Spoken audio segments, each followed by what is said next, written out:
Segunda de Reyes, capítulo 4. Dice así: la viuda de un miembro de la comunidad de los profetas suplicó a Eliseo: mi esposo, su servidor, ha muerto, y usted sabe que él era fiel al Señor. Ahora resulta que el hombre con quien estamos endeudados ha venido para llevarse a mis 2 hijos como esclavos. ¿Y qué puedo hacer por ti?, preguntó Eliseo. Dime, ¿qué tienes en casa? Su servidora no tiene nada en casa, respondió, excepto un poco de aceite. Eliseo ordenó: sal y pide a tus vecinos que te presten sus vasijas, que no sean pocas. Luego entra en la casa con tus hijos y cierra la puerta. Echa aceite en todas las vasijas y a medida que las llenes, ponlas aparte. Enseguida la mujer dejó a Eliseo y se fue. Luego se encerró con sus hijos y empezó a llenar las vasijas que ellos le pasaban. Cuando ya todas estuvieron llenas, ella pidió a uno de sus hijos que le pasara otra más, y él respondió: ya no hay. En ese momento se acabó el aceite. Versículo 7. La mujer fue y se lo contó al hombre de Dios, quien ordenó: ahora ve a vender el aceite y paga tus deudas. Con el dinero que te sobre podrás vivir tú y tus hijos. Hasta ahí.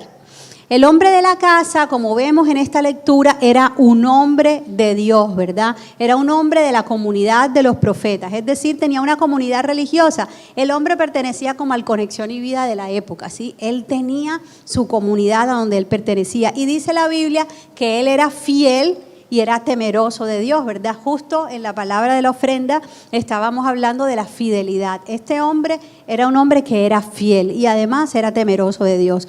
Este hombre probablemente no había desarrollado otra actividad económica fuera de servir ahí a Eliseo, ¿verdad? Ayudarlo en el ministerio. Y también se sabe por la historia que Israel no tenía una economía muy buena porque había tenido varios gobernantes impíos, gente que no hacía las cosas bien, y habían llevado a Israel a la bancarrota. Así que las finanzas en general no estaban bien, y esta familia menos también.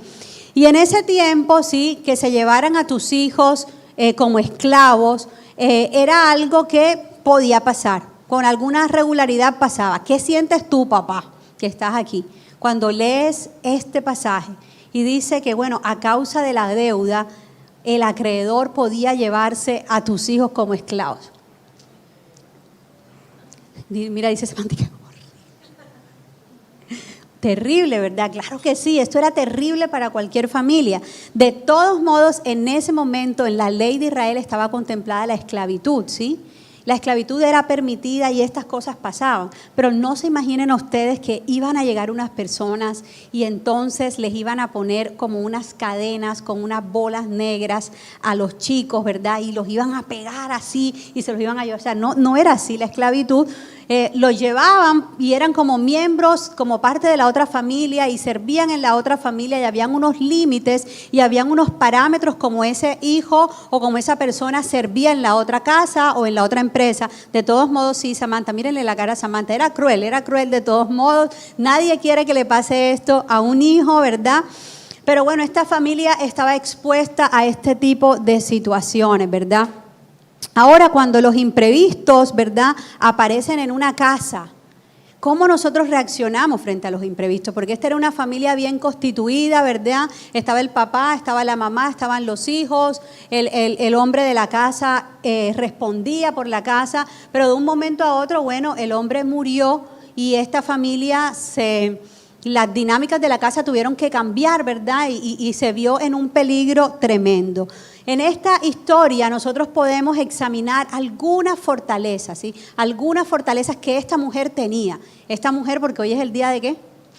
De la madre. Entonces esta mamá, ¿verdad? Esta mamá tenía algunas fortalezas. Esta mamá tenía algunas cosas a su favor que la ayudaron no solamente a sobrellevar la situación, sino a salir airosa de esta situación, ¿verdad? Así que vamos a ver, ¿verdad?, estas 3 fortalezas que nosotros vemos a través de la Escritura, y vamos a pedirle a Dios que también desarrolle eso en cada una de nosotras. Y lo primero que vemos es en el versículo 1. ¿Qué hizo la mujer en medio de su problema gigantesco? Dice, le suplicó ¿a quién? A Eliseo. O sea, esa mujer se fue a la comunidad religiosa, habló con el líder, ¿verdad?, de su esposo, habló con el profeta y fue allá, ¿verdad?, porque esa mujer sabía que en Dios ella podía encontrar una respuesta. Y lo primero que nosotros vemos en esta mujer es que esta mujer era una mujer de fe, ¿sí? ¿Cuántas mujeres de fe habemos aquí?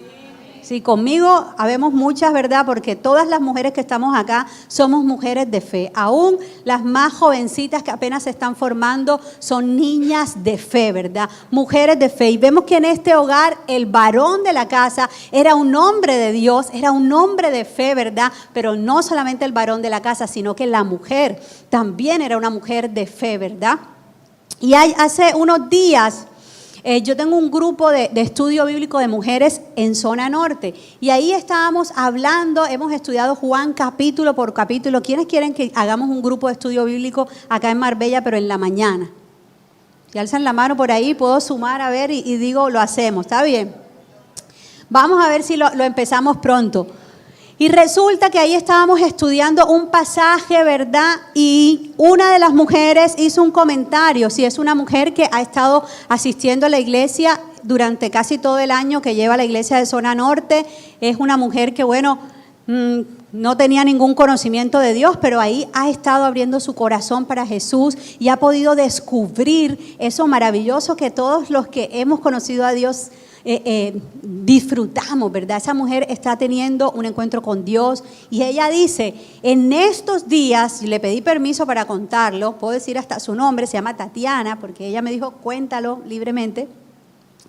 Ella reflexionaba porque estuvo de vacaciones con su familia, ¿sí? Y se encontró con todos sus primos y ellos entre ellos se examinaban y decían, oye, pudimos estudiar, todos somos profesionales, todos hemos podido especializarnos, tenemos nuestras maestrías, nos ha ido súper bien laboralmente, hemos podido conseguir muchas cosas en lo material, pero escuchándonos las historias, ¿sí? O sea, qué historias tan enredadas que todos tenemos, ¿sí?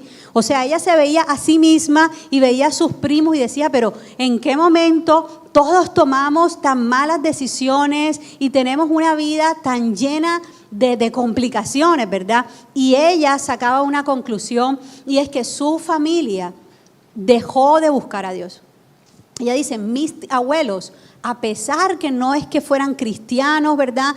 Eran de pronto unas personas católicas y el conocimiento que tenían de Dios no era mucho, pero aún así Dios estaba en medio, ¿sí? Aún así ellos tenían una vida donde Dios tenía un lugar. Y decía, la generación siguiente pasó y la siguiente generación, ninguno han tenido en cuenta a Dios. Y al alejarse todos de Dios, todos tuvieron unas vidas que si bien tuvieron éxito en muchas cosas, las cosas más fundamentales de la vida no las tienen. ¿Por qué? Porque no son una familia de fe. Esto no es que yo le saqué esa conclusión, es que ella misma, con el corto recorrido que lleva en la vida cristiana, analiza y saca esa conclusión y dice, si una familia no tiene la fe como un fundamento importante de la casa, es una familia que no va camino a ninguna cosa buena. Y eso tendríamos nosotros que reflexionarlo.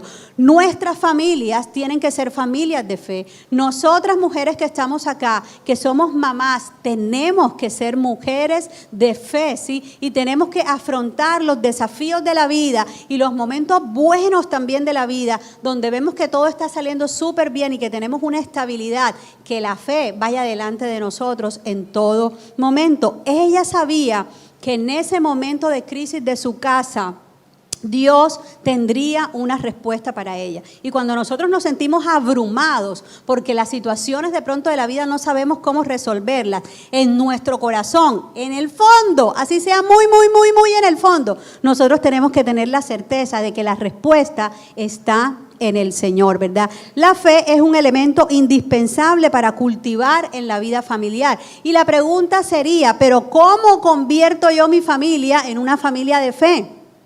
Bueno, con los principios más básicos de la fe, ¿verdad? Tenemos que ser una familia de oración. Es probable que tú puedas ser una mujer poderosa en oración y decir, bueno, hoy es el día de ayuno y oración. Aquí en esta casa vamos a orar, vamos a estudiar la palabra y eres una mujer tremenda y poderosa. Pero de pronto no. no importa. Así sea, estos son los 5 minutos de oración de esta casa, pero que tu casa sea una casa de oración, ¿sí? Que cuando tus hijos te digan, no sé, no me dejaron entrar al colegio porque fui con síntomas de gripa. Vamos a orar por ti porque Dios es un Dios que sana, ¿sí? Cuando tus hijos te digan, mami, es que todos mis amigos se compraron el scooter y yo soy el único al que no me lo han comprado, tú le digas, bueno, hijo, vamos a orar porque Dios va a proveer para que podamos comprarte el scooter. Y ahí tú le vas enseñando a tu hijo que la fuente de la provisión es Dios, la fuente de la sanidad es Dios, la fuente de la reconciliación es Dios, la fuente del gozo en el corazón es Dios. Y de esa manera, pasados los años, tú vas a mirar atrás y tú vas a decir, oye, nos convertimos en una familia de fe, ¿sí? Todo es cuestión de ir abonando esa fe todos los días, ¿sí? Por ahí un bebé que apenas viene en camino, ¿verdad? Apenas nazca, ¿sí? Enseñarle la palabra de Dios, leerle la palabra de Dios, que la música que escuche y llene la casa sea música que alimente la fe, ¿verdad? Entonces necesitamos convertirnos en una familia de fe. Una fortaleza que tenía esta mujer es que esta mujer era una mujer de fe. Fue y tocó la puerta correcta.